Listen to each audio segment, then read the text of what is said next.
And 2 weeks ago, I announced the new regional commanders who are here with us today. And last Friday, we made communication to the new county commanders following a meeting that we held as the National Police Service Board on Monday, the 14th. So this morning, I'll avail myself of the opportunity granted to me by the PS to introduce the new regional police commanders. And I will start with our host today. The Coast Regional Police Commander is Mr. Marcus Ochola. Secondly, Eastern Region, the Regional Police Commander is Eunice Kihiko. You can see she is quite resplendent in the new police uniform. And everyone I meet agrees with us that indeed we made the right choice. I think the naysayers didn't get it right, right from the beginning. It's a good uniform. Third is Central Region, Judy Lamet.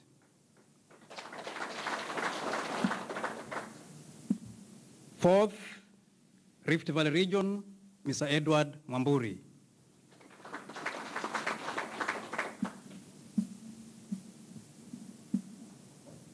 The next is Northeastern Region, Mr. Paul Soy. His uniform looks a little bit different because ya kazi ya eneo hilo. That's why it's not in the blue uniform. The next one is Western Region, Mr. Rashid Yakubu.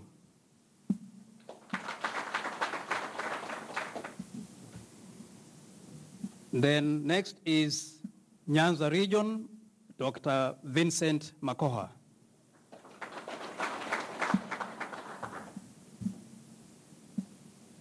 Then last but not least, Nairobi Region, Mr. Philip Ndolo.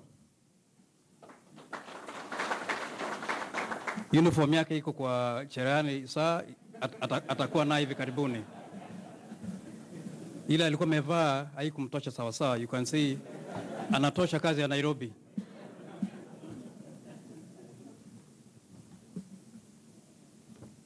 Then having said that, with your permission, sir, I have 46 county commanders. They know themselves. And because the list is long, I wouldn't take a long time. I will share the full list with the media. But as of now, in the interest of time, I'll just mention the regions. Let's start with those appointed to go to Nyanza region. Please stand.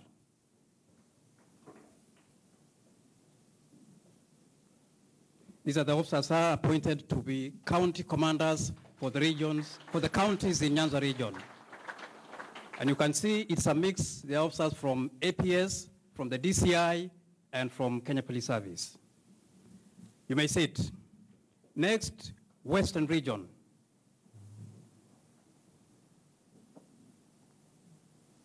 And equally, in this instance, is a mix with officers from DCI, Kenya Police Service, and the Administration Police Service. You may sit. Next, Rift Valley Region.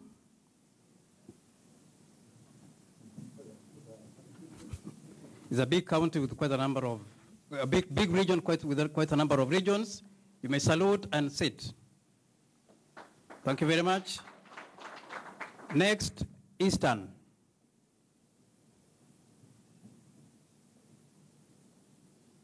Salute and you may sit. Next, Central. Salute and then you may sit. Next, Eastern. Eastern Region. Oh, correction, Northeastern Region. I beg your pardon. Northeastern, yes. You may salute and then you may sit.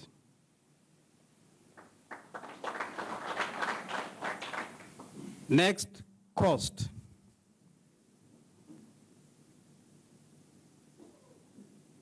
You may salute, and then you may sit. We do not have a county commander for Nairobi region. The regional commander is effectively the county commander for Nairobi, and that has been the tradition over the years, and we chose to stick it that way. We'll share with the media immediately after this session. Thank you very much, sir. I think I've discharged my duty. Thank you, sir.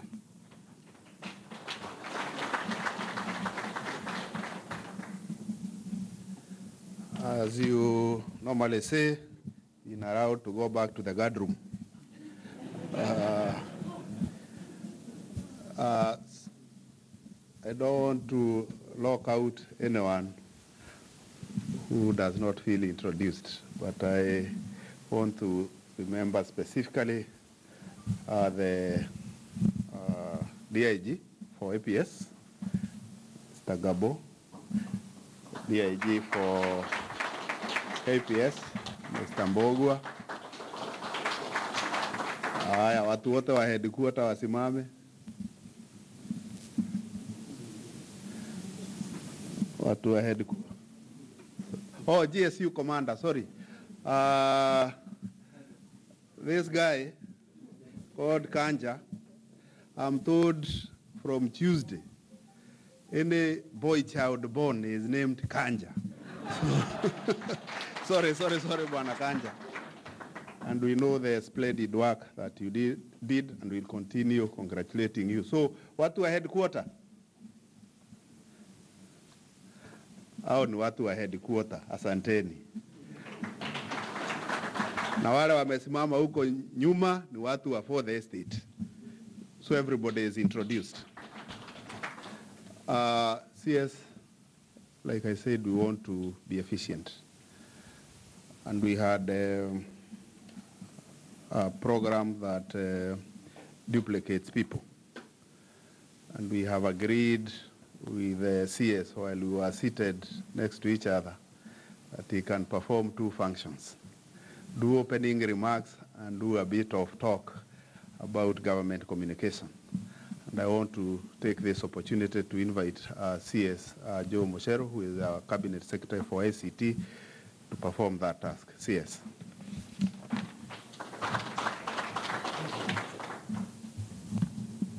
Thank you very much, Dr. Kibisho, CS Matiang'i,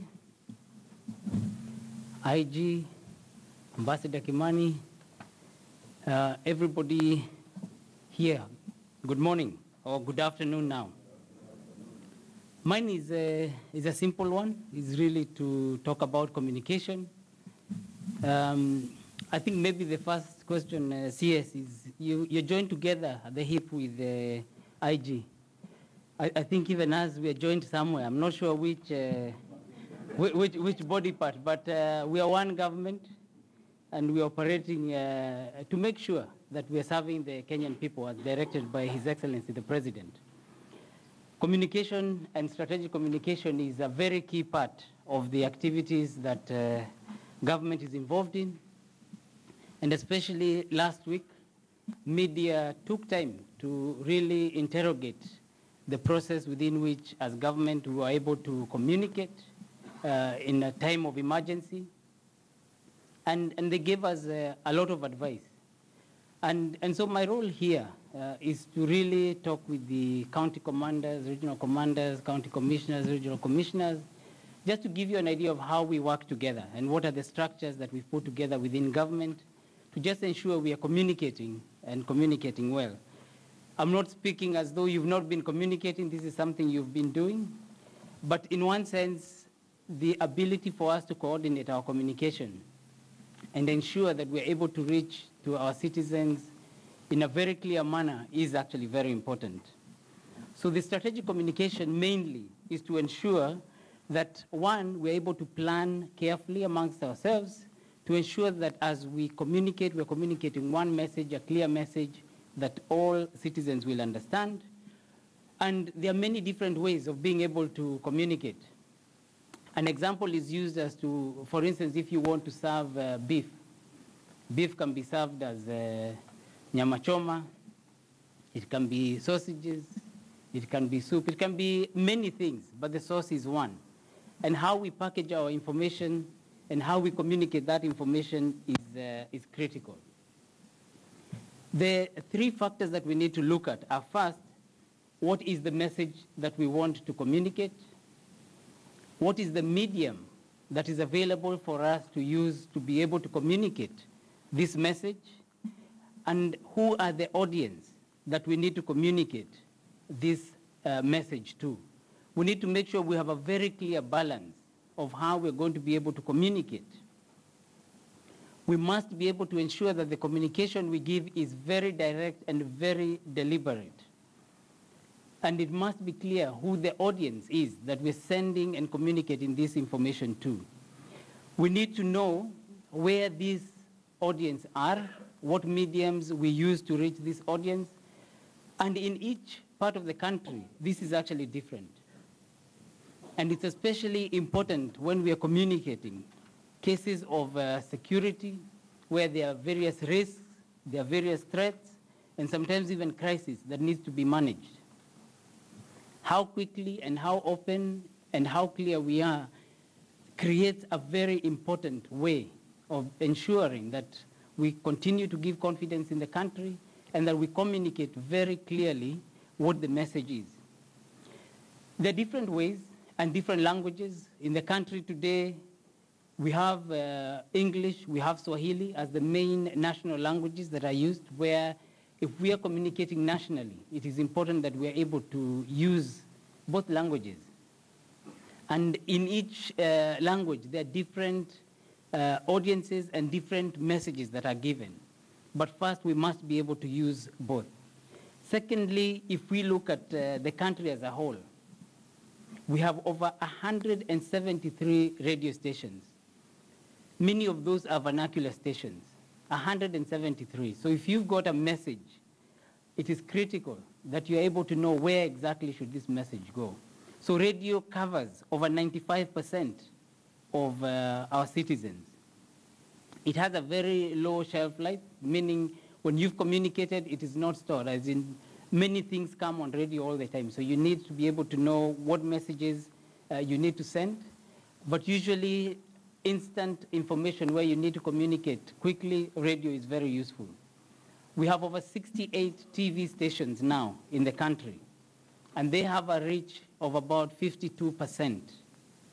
And the advantage is that it's audiovisual, it is dramatic, and allows for more clarity in the way that you're able to communicate. Finally, we have newspapers. We have 4 daily newspapers who have about 38% reach. They have a long shelf life, and in most cases, they seem to scream the loudest, meaning everybody scampers for what is the headline today and what is going on within the country. You'll find that even though we have national, say, newspapers, they are now giving different headlines for different regions. So it's important that you're able to interact within the region with the different media so that you know what the messages are and you're in touch. So the way we communicate has to be in line with the way our citizens also consume information, the way they consume the news. Currently, they consume, as I mentioned, mostly on radio. Radio is number one, then TV, newspapers, and social media is one area that is also growing very fast. You'll find, if you're looking at news, even in one media house where they've got a group of people who are collecting news across the country, you'll have different headlines. So for instance, if I use the Royal Media Services, they have Radio Citizen. If you look at the headlines, say on Radio Citizen, they are very different from those on Ramogi or in Ejesa, stations, because they are all regionally based. But it means for you, you need to be in touch with the people on the ground from the media houses and to see how best to interact and provide the information that you will need. CS will be talking about the structures and how we want to ensure that there is coordination of this communication from the national level all the way to the county level.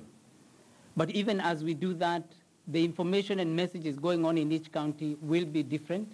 And so you need to be able to work closely with your teams to ensure that the message you're giving, even though it may be different, but it's part of the core message that comes from the top, from the presidency, the cabinet, the regional commissioners, all the way to the county commissioners, ensuring we're giving very clear information for everybody. The way that you interact with the media houses across within the counties, my ministry has county information officers whose responsibility is to make sure that they are working directly with the media houses and the local teams of media across the counties. And so they will be able to work with you and assist where necessary to be able to organize interviews, to be able to collect and gather information for you that you can use while working with the editors and the various people that are involved in the media. It's important that you get to know who are the presenters, especially when you're dealing with the local languages, vernacular stations. It's key that you understand what messages are going out. But primarily as government, we need to continue to communicate development, communicate security, and all the opportunities our citizens have to be able to better their lives. Knowing the media people by name is actually critical, their contacts, to ensure that if there's timely information that you need to pass out to the citizens, then you're able to do that very, very quickly. And my ministry will ensure that we help you to be able to do that. You need to also work very closely with the local experts within the counties, within the regions. These are people like the teachers, the church elders, community elders, former civil servants, women group leaders, and many others, to just ensure if there are messages that need to be sent across, then there are ways of being able to ensure the messages are distilled. You are going to be communicating economic information. There's been questions about our indebtedness as a country. How do we make sure that all the way to the ward level, every citizen is able to understand what is our debt level? You need to have all these partners in the way that you're going to be able to communicate. We will ensure that we are packaging this information for you so that you're able to present it. You also need to make sure you're getting in touch with what's happening across, and especially in media. So there are three key programs that you need to be listening to. Morning news is where a lot of the news and current affairs is also happening, that is being disseminated to our citizens. You need to know what's happening there. Also at lunchtime, evening, 6, 7, and 9 p.m., you need to be hearing, even though you have information, what information is being disseminated for the citizens. You need to be able to digest and ensure that you are able to counter or provide answers to any of the questions that are being asked. There are many people who call into these stations. They have questions. You should be able to respond to those questions at the local level. At the national level, we're not able to respond in a more effective way. This allows you to make sure you have a good sanity check of what communication, what information is going out, and also you are able to decide whether you need to respond, but responding with very clear information and facts about what is happening. There are many questions that sometimes citizens have, but they have no specific place to ask. They're going to be coming to you. They're going to be asking you these questions, and you should be able to quickly revert and respond to them to ensure that this information reaches them in a timely way. So I won't go into very many details. I think that's just an overview, but to say, as the Ministry of Information, Communications and Technology, we'll work extremely closely with you in how we work with media, in providing you with the necessary resources for you to be able to communicate, and even the technology side. We've ensured now we have fiber connectivity across all the counties. We're going to sub-counties, and whatever infrastructure you're going to need, we are in the process of providing where we haven't provided, so that you will be empowered and are able to respond even on social media. You'll have the necessary teams as we operate as one government that will allow you, even all the way to the ward level, to be able to provide the information and questions that people have in those areas. So Waziri, in the interest of time, let me end there.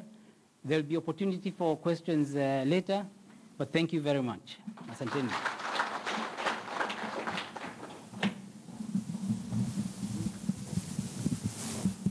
Thank you very much, CS Moshero. I think, like you've promised, this is the opening session, but we are going to have interactive session where you can be able to get clarification on how to even use the staffing that they have to guide you in how you posture when you do communication, especially on government policies and government programs. And I want to take this opportunity to invite the CS, Ministry of Interior and Coordination of National Government, to give his keynote address. CS.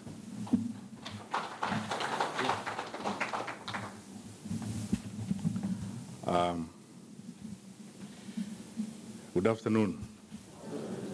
Let me first of all start by adding my voice to my colleague PS Kibicho's initial apology that we are sorry we arrived here later than we planned to be here ourselves. It's because of circumstances we were not able to deal with at that particular time. The Inspector General of Police, our brother and our friend, Mr. Joseph Boynet, the DIGs, PS Kibicho and the teams that are here, our brand new officials from the headquarters, and all of you, my brothers in service. It gives me great pleasure to be here. I have a long speech which I'm going to circulate shortly, and I'll try to be brief. And I think I'm looking forward to the session that we are going to have in the afternoon shortly, when we can have a closed-door interaction away from media when we are ourselves, because there are certain things that we need to thrash out amongst ourselves as it were.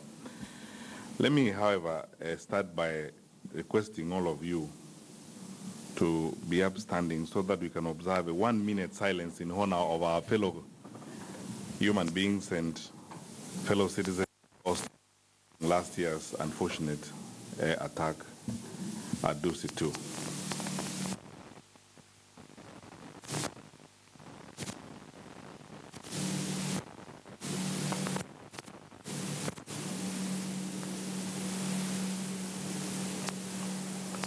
Thank you. You may be seated.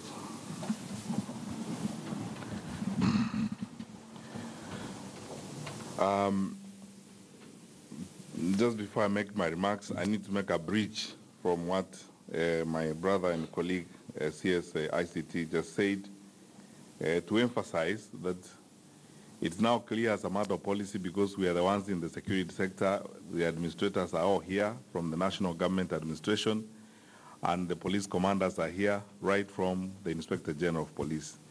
It is the policy of government, because we in the security sector are the ones who are oftenly accused of being unfriendly to the press. It is policy now as government that we behave and transact as a civilized community. We have no policy of either harassing or mistreating or being uncooperative with the media. We support the media. It's our way of life now in Kenya. We respect freedom of the press. It's our way of life in this country. And we are bound by law at all times to support the work that the media does in our country. And as we have said several times before, it's very important that our brothers and sisters in the media know that we are willing, available, and always here to work with and support them. As your minister has said, we will be forthcoming and share information as much as possible, and we will work to support you. So we not only want to benefit from the work you do, but we would also like to be supportive to the work that you do. So if the press has got any particular issues in any particular jurisdiction in the country, we as national government administrators, we as police officers, are the ones who are supposed to facilitate the press to do their work. And no one in this country, no one who works in the media in Kenya, should feel unsafe, unduly frustrated, or should have any problem working anywhere in the country. The policy of government is that we are going to run government and operate as a modern civilized government which relates with the press responsibly and respectively and respects the freedoms of others. So when challenges arise in the course of their work in your respective jurisdictions, we should be the go-to people, should be the first point of call so that we can support and work with them and foster a society that fosters free flow of information. Having said that, let me go back to my prepared speech and start, first of all, by welcoming you to this meeting. This is our first meeting this year. And because it is our first meeting, I want to wish you a happy, blessed, and productive 2019. I want to take this opportunity, too, to thank you very much, all of you in the room, for the work that you have done for our country. And let me begin where it matters most. As a citizen of this country, because even if I am a government official, I am a citizen of this country. As a citizen of this country, I want to tell you how much we appreciate all of you, senior security leaders in the country, for the wonderful work that you do. Our country is by and large safe and secure. We had a fantastic and quiet Christmas season, the holiday season, all because of the work that all of you people do. We thank you so much, and you should feel proud for the great sacrifices that you have made to keep our country safe and secure. As for what happened last week, we've spoken about it, and I want to again be on record by, first of all, condemning what happened. We lost lives in that very cowardly and heinous attack at Dusi 2. It is a very unfortunate incident that for a civilized, modern, and developing country such as ours, we should experience such things as we did. But again, I hasten to, first of all, thank our colleagues in the security sector for the great work that was done there. You agree with me that because, as I said last week at the GSU headquarters, when duty called, we answered. And we answered effectively. We are so proud of our police officers. Mr. Kanja, the GSU commandant, I want you to know we are so proud of you. And we are proud of the work that you did. You gave a good account of our police service and a good account of our security sector and a good account of our nation. That is who we are as Kenya, and that's who we are as the security sector. We are alert, and we remain alert 24/7. We are on duty 24/7 to serve our people, to ensure that our country remains secure and safe. And anyone who bets on attempting to disrupt our peace got some answers last week, and will get many more answers if they try as we go along. And I want to say this, that we remain resolute as government. And I want to say this, as the security sector, we remain resolute and committed to ensuring that we discharge our duties effectively. I am very satisfied with the investigations that are going on, and I want to thank you, IG, for the speed with which this has been done. I am effectively briefed of what the DCI has been doing. I am so satisfied that we are on course to unraveling that matter effectively, and IG, I thank you very much. Let us proceed on that course, and in most cases, let us ensure everyone who was involved directly or indirectly is brought to account. We are a rule of law country, and the law must prevail at all times. We will do our best to be reasonable in dealing with these issues, but we are going to remain firm and committed to keeping our country safe. And I want to assure the people of Kenya, wherever they are, that there's nothing to be worried about. As I said, we are on duty 24/7. Terrorism is a global phenomenon. Some aspects of it, my friend Ambassador Martin Kimani will talk about it from the NCTC shortly. Some of these may be trends that you can see elsewhere, but for us in Kenya, we are improving our state of preparedness and commitment to serve our people every day.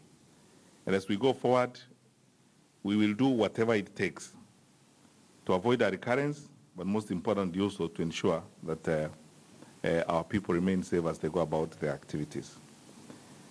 Let me take this opportunity also to thank the officers who have moved on from our sector to other responsibilities within government. I congratulate the newly appointed senior officers in this sector. We have 4 new regional commissioners in Ngao. We have 8 brand new regional police commanders, and we have several new officers. We have 8 new county commissioners in the country. I am so grateful for the service that has been offered by those who are moving on to other duties.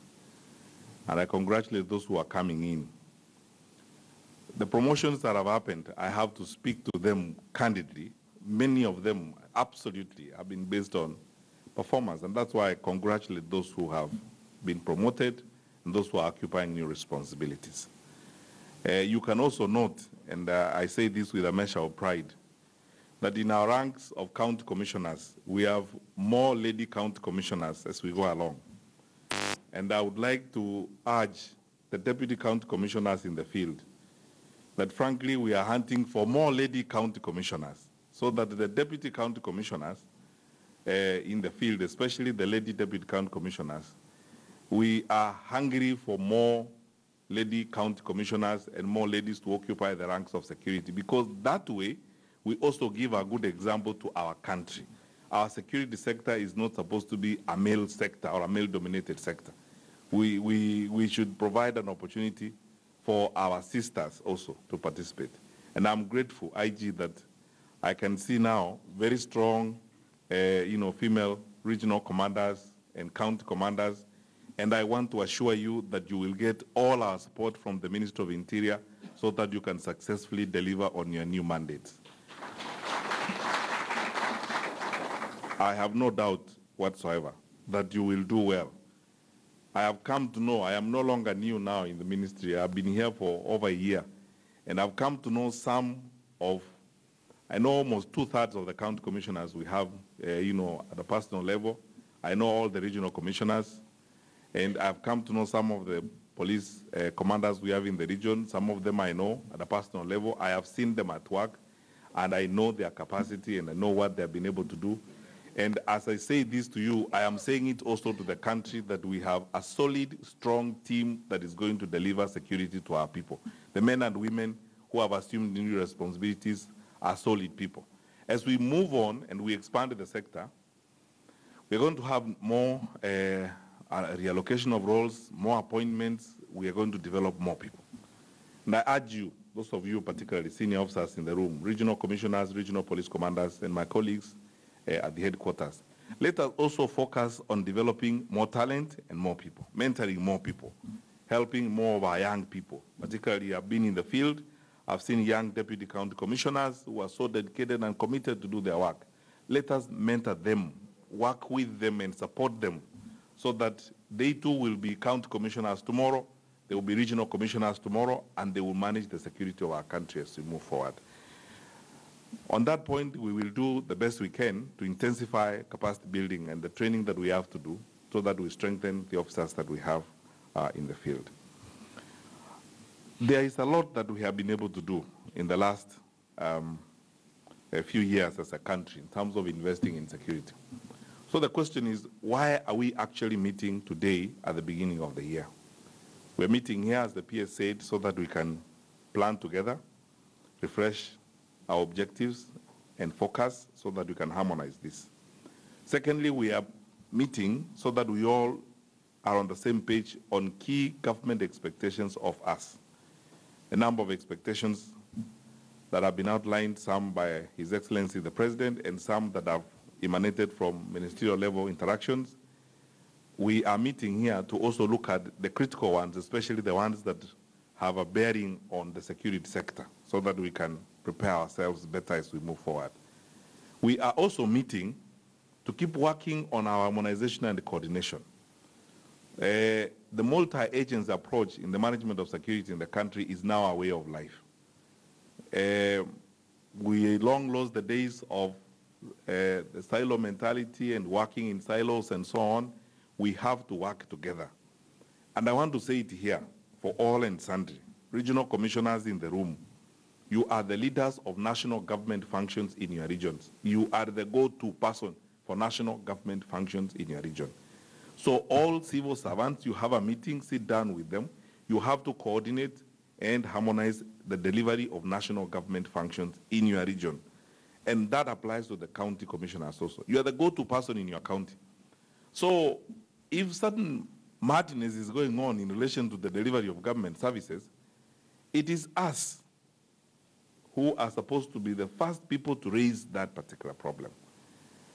I am grateful, and I can cite so many cases where we've come together as national government administration and security and worked on certain problems and solved them. Njeka can remember, for example, as regional commissioner in Central Province, how we sat together on the theft of coffee and sat together with our colleagues in the agricultural sector and local community leaders and said, we will drive and fight this because it's a problem that affects our people.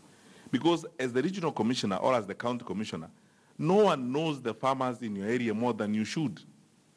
And no one should know the people in your area than you. So you understand their problems. You understand their challenges. You understand their expectations.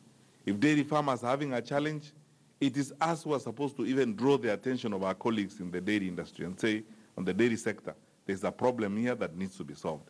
Let us speak for, and work with the people that we lead in the various regions. That is exactly how we are going to work. So we are here because coordination is that much more important as we move forward. We have to coordinate the way we work.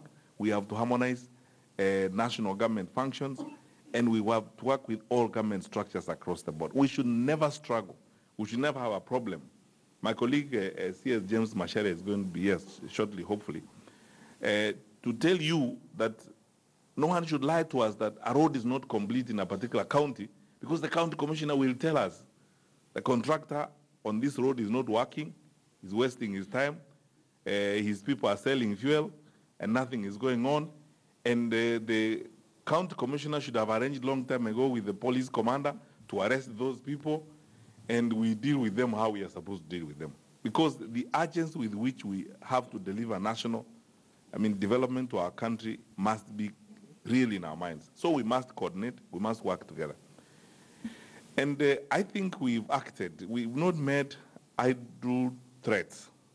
We've acted before, and PS Kibicho knows this. We have acted before in our administrative units, even at the sub-count level, where we have noticed that there is a certain sense of discordance between particularly national government administration officials and the police command. We must work together, my brothers and sisters. We have no option. We have to work together.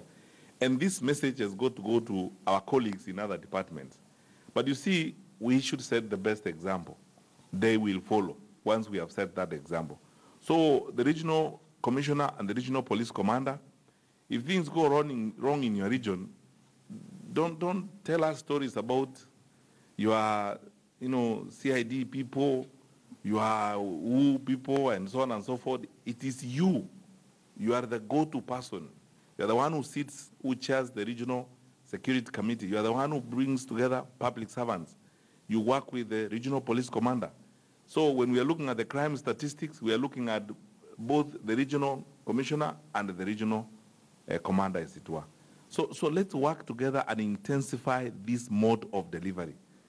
And I know as we move forward, my colleague in government, Ruth, is going to talk more about the Big Four and how we are going to deliver the Big Four. You will realize clearly that we will not deliver government projects without building solid synergies across national government functions, especially in our regions. So please, let's work on this and insist that it's done so that we can succeed. That's why we are meeting here. And when we are done with the press and we sit around here, I would like to hear more from us. I'm personally interested today in listening to our colleagues from the field, both from the police command, the national government administration. What is it that we can do to enhance your capacity to deliver, and some of the things we need to do for you from the headquarters to move forward. Now, as I conclude then for this segment of the discussion, there are a number of things that we need to look at as we move on in this coming year. There are many, and our circular will outline some of the critical actions that we are going to follow. You know, for example, that we are soon rolling out the National Integrated Identity Management System, where we will need biometric registration of all Kenyans. Na mtazamaji, ni hotuba yake Daktari Fred Mating'i ambaye ni waziri wa usalama katika eneo la ukanda wa Pwani kwenye mkoa wa kwanza mwaka huu wa wakuu wa usalama. Wakuu wa usalama wanane katika maeneo 8 wameteuliwa pale kupandishwa vyeo. Makamanda wa polisi 4 wapya ambao wameteuliwa kati ya wale makamanda 46